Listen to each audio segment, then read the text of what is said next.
Carlo Ancelotti and Brazil, what a duo. It's a partnership that just makes sense. Brazil are the kings of samba football, but that's why this current Brazil squad feels so different from previous generations. There is no Ronaldinho dancing through defenders. There is no prime R9 terrifying entire back lines on his own. Neymar is now older, constantly battling injuries, and no longer looks like the unstoppable superstar Brazil once depended on. But that doesn't mean that this team should be underestimated.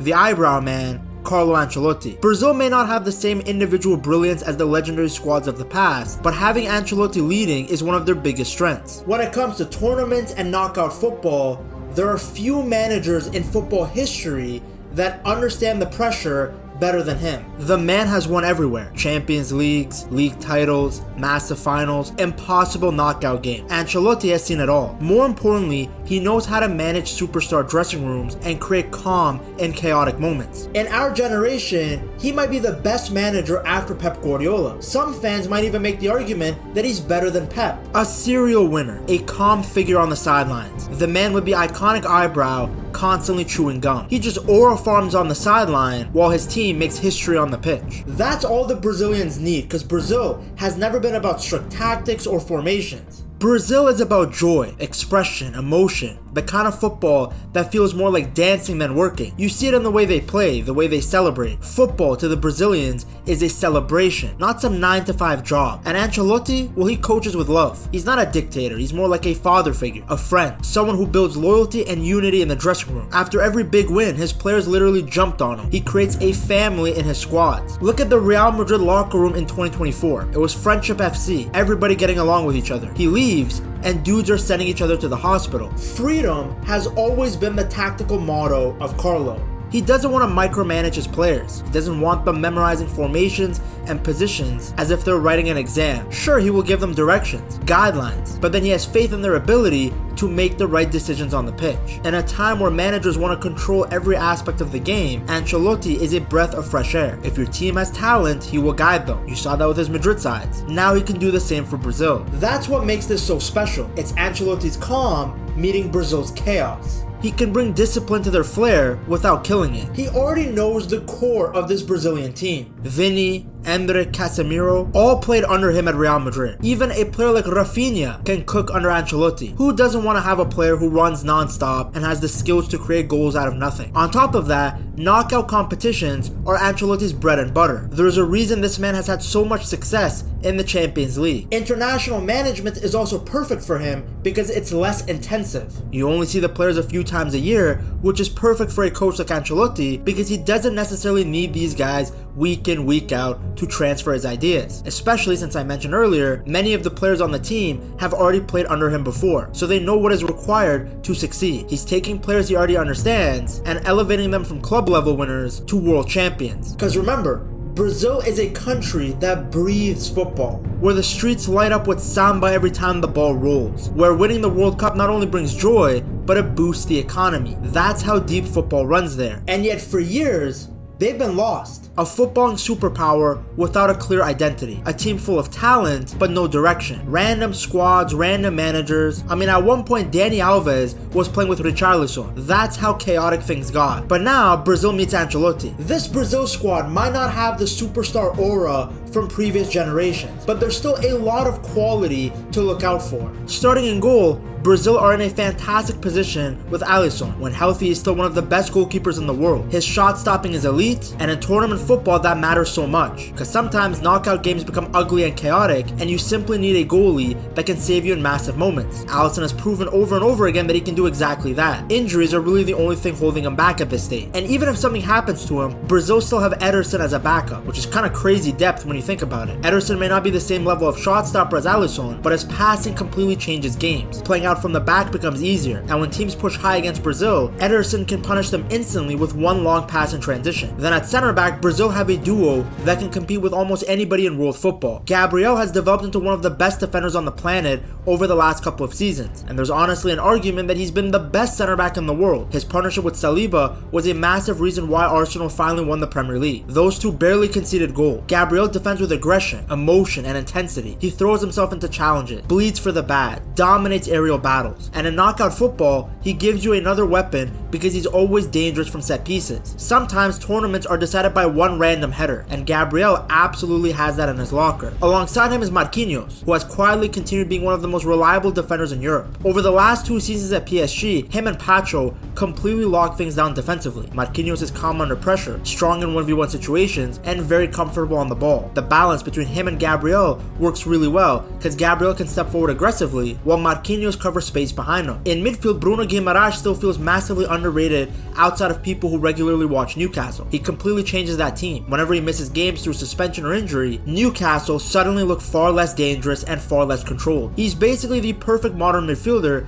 because he can do a bit of everything. He can fight physically, progress the ball, create chances, slow the game down, or speed it up when needed. Further forward, Rafinha has taken his game to another level at Barcelona over the past 2 seasons. Of course, the version of Rafinha under Hansi Flick is different from what Brazil will ask him to do, but the quality is undeniable. His pressing is relentless, he constantly attacks space and behind, and his left foot can produce moments of brilliance out of nowhere. Injuries slowed him down this season, but when fully fit, he still looks like one of the most dangerous wide players in Europe. Matheus Cunha also gives this squad something different. Coming off a strong season at Manchester United, he brings versatility because he can play in multiple different attacking roles. He can carry the ball through pressure, shoot from distance, combine in tight areas, and create unpredictable moments. Players like Cunha become very valuable in tournaments because they give the manager flexibility depending on the opponent. Ancelotti can use him wherever he wants, whether that's on the left, on the right, or centrally. Then there's Endre, whose career really found life again during his loan spell at Lyon. That move reminded everyone why he was rated so highly at Palmeiras in the first place. The explosiveness, the directness, the confidence, it all started showing again. Even if he comes off the bench, he's the kind of player that can completely change the energy of a match. Cutting inside from the right onto his left foot, he's a nightmare for tired defenders. Another exciting young player is Ryan, who hit the ground running at Bournemouth and already looks like a serious talent. He still has a long way to go, but the potential is obvious. Then there's also Igor Thiago, who killed it in the Premier League with Brentford. He's a big target man, strong, aggressive, one of those players where you just have to lump the ball into him in the box and watch him work. Imagine telling someone just a few years ago that there would be players from Bournemouth and Brentford on the Brazil national team. And then there's Vini. Even for people who are not always the biggest fans of his overall game, there is no denying the chaos and magic that he can create. On his day, he can destroy teams almost by himself. Brazil are still waiting for him to consistently produce those same performances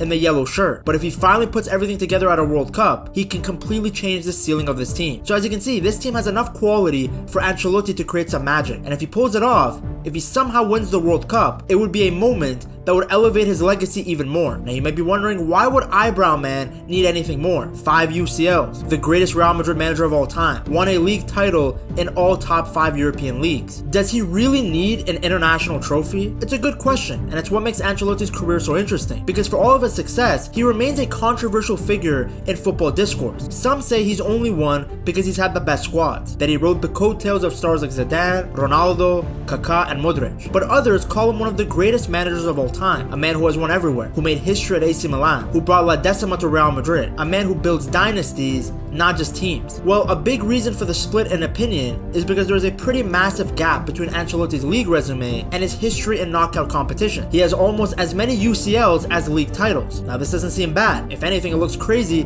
because who the hell can win 5 Champions Leagues? But when you look at the sheer talent he's had in some of the teams he has managed over the years, you can make the argument that it's somewhat disappointing he didn't win more. His first big managerial job was at Parma. He joined there in the summer of 1996, walking into a club that had become one of Italy's rising giants. Cause just a few years earlier, Parma were lifting trophies in Europe and battling with the big boys in Serie A. The team had serious talent. Young stars like Buffon and Fabio Cannavaro were already showing signs of greatness, and the squad had a strong foundation for success. But from the start, Ancelotti made some big changes. He brought with him a strict 4-4-2 formation, one that was inspired by Arrigo Sacchi. It was all about structure and discipline, and in that structure there wasn't much room for flair. He's come a long way since then. Zola, one of Italy's most creative attackers, was forced to play out of position on the wing in that setup. Stoichkov, a legendary forward, also struggled to fit in. Neither could thrive, and eventually both were sold. It was a sign of things to come. Even with those big decisions, Ancelotti's first season actually ended on a high note. Led by Chiesa and Hernan Crespo, Parma finished second in the Serie A, their best ever league finish. It looked like maybe Ancelotti had found the formula, but then came the following season, and the cracks began to show. Parma had the chance to sign Roberto Baggio, a guy who was a magician,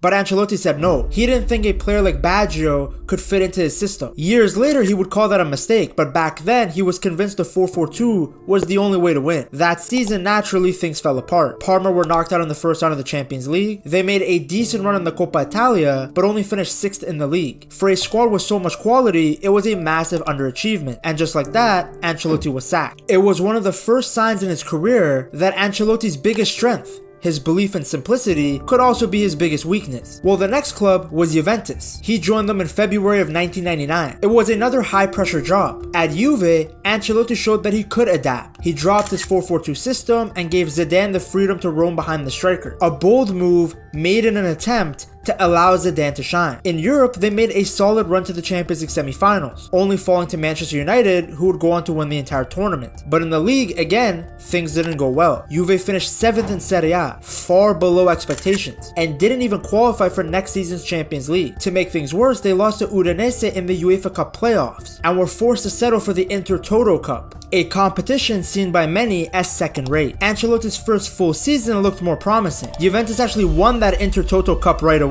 and looked like strong title contenders, but disaster struck near the end. With only 3 games left, Juve were 5 points ahead of Lazio, yet somehow they collapsed, losing the league title by just a single point on the final day. The board wasn't pleased, and the following season the pressure only got worse. Juve crashed out in the Champions League in the first round, and Serie A they once again finished second, this time behind Roma. It just wasn't good enough. And the way Ancelotti's tenure at Juventus ended was brutal. They announced his dismissal during halftime of the final game of the season. Juve were still mathematically in the title race, but the board had seen enough. Ancelotti's time at Juve is remembered as a failure to deliver in the moments that mattered the most. He had world-class talent. He adapted his tactics, and the team did play good football, but when it came to crossing the finish line, they stumbled. Not once, but twice. It cemented a reputation that still follows him today. A manager who can charm players, manage egos, and win big games, but maybe not the best when it came to sustaining dominance over a full season. It wasn't until Carlo Ancelotti took over AC Milan in November of 2001 that his reputation as a manager began to change. His first season wasn't spectacular. Milan finished 4th in the league, but it allowed them to qualify for the Champions League again, which was a crucial step. They also reached the semifinals of the UEFA Cup and the Coppa Italia. It was progress. Nothing flashy, but Ancelotti was laying down a foundation. His second season was something else. Despite heavy criticism from the club owner, Berlusconi, who accused Ancelotti of being too defensive, the Italian was quietly reshaping Milan. He made some pretty bold calls at the time. He trusted Dida, a goalkeeper who was still haunted by past mistakes. He took Andrea Pirlo, a natural attacking midfielder, and turned him into a deep-lying playmaker, a move that would end up redefining Pirlo's entire career. Then with players like Rui Costa, Rivaldo, Inzaghi and Shevchenko leading the line, Milan were both elegant and deadly. And in 2003, they reached the Champions League final, a cagey all-Italian affair against Juventus, and they won it on penalties. That same season, they also lifted the Coppa Italia. Ancelotti followed that up with a domestic masterclass. In 2004, Milan stormed to the Serie A title, finishing with a then record 82 points from 34 games. Kaká had joined by then, bringing flair and pace to a team that was already stacked with talent. Shevchenko finished as the top scorer, and Milan looked unstoppable. But as the success grew, so did the expectations, and with it the pressure. In Europe,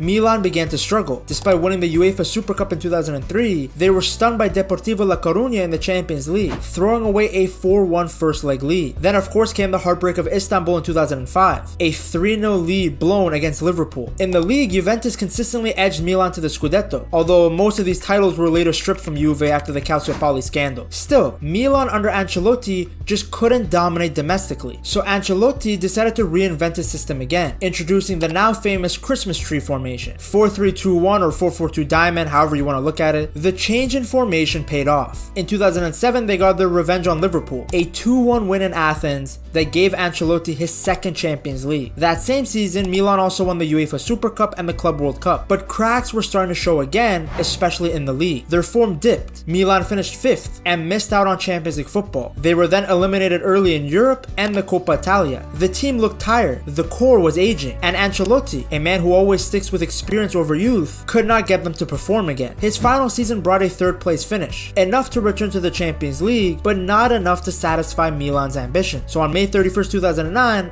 Ancelotti resigned. His time at Milan was undoubtedly a success. I mean, the guy won 2 Champions League titles, a Scudetto, and several cups. But even during the highs, familiar criticisms came up. His tendency to rely on veterans, a reluctance to evolve quickly, and at times inconsistent results. Because he had shown that he can rebuild the team, and he had made Milan European royalty again. But he had also shown that while he could build a team of stars, sometimes he struggled to keep them shining consistently. It was really Ancelotti's 2 tenures at Real Madrid that really elevated his legacy to what it is today. Because as you see, before he joined Madrid in 2014, there were still doubts around him. At Chelsea, he hit the ground running in his first season, delivering a domestic double. It was dominant attacking football, and Ancelotti became the first Italian to win in England's top flight. But after that, things went down. They lost to Liverpool, then were humbled 3-0 at home by Sunderland. Over the next 2 months, Chelsea's form collapsed. They won just one of 9 league games, dropped out of the title race, and slipped down the table. In Europe, Chelsea were knocked out in the Champions League quarterfinals by Manchester United, who exposed their lack of midfield control and defensive sharpness. Even though Ancelotti managed to rally the team late in the season, pushing them back into second place, the damage had been done. Minutes after a final day defeat to Everton, he was sacked. The message was clear. At Chelsea, winning wasn't enough. He had to keep winning. His time at PSG was also an underwhelming tenure. Even though once again he left voluntarily, people had expected so much more. He took over mid-season and many thought that he would cruise to the league title. Instead, PSG stumbled. Yes guys, he didn't win Ligue 1 when PSG had money and stars. Then they lost to Lyon in the Coupe de France and then suffered a surprise defeat to Nancy in the league. When Ancelotti had joined, PSG were in first place, but they ended up blowing their lead and finishing second, 3 points behind Montpellier. For a club that had already spent big and expected dominance, that was a huge disappointment. His first full season went better. PSG won the Ligue 1 title, their first in 19 years, but even then it didn't really feel convincing. The team was inconsistent and they fell short in all cup competitions, crashing out in the quarterfinals of both the Coupe de France and the Coupe de la Ligue, and then being eliminated by Barcelona on away goals in the Champions League. His time at Bayern was the same. He joined a team that already had been dominating domestically, so they expected him to perform really well in the Champions League. It was supposed to be his best competition, yet Bayern ended up losing 3-0 to Paris Saint-Germain, and as a result, Ancelotti was sacked. The loss wasn't just about the scoreline, it exposed deeper problems behind the scenes. Reports came out that Ancelotti had completely lost the dressing room. 5 of Bayern's senior players had allegedly turned against him, and the club president, Uli Hoeneß, later confirmed it. The trust was gone. At Bayern, a club known for high standards and strong personalities, Ancelotti's calm, hands-off approach just didn't stick. At Real Madrid though, all of this changed. The freedom he gave his players actually worked here because his style was custom made for superstars. He's great at managing egos and having faith in his players. Not only did he bring La Decima, but he returned again to Madrid and won the Champions League 2 more times, showing it was no accident. What Ancelotti did was bring unity to a locker room that was divided. In his first tenure, he had to bring everyone together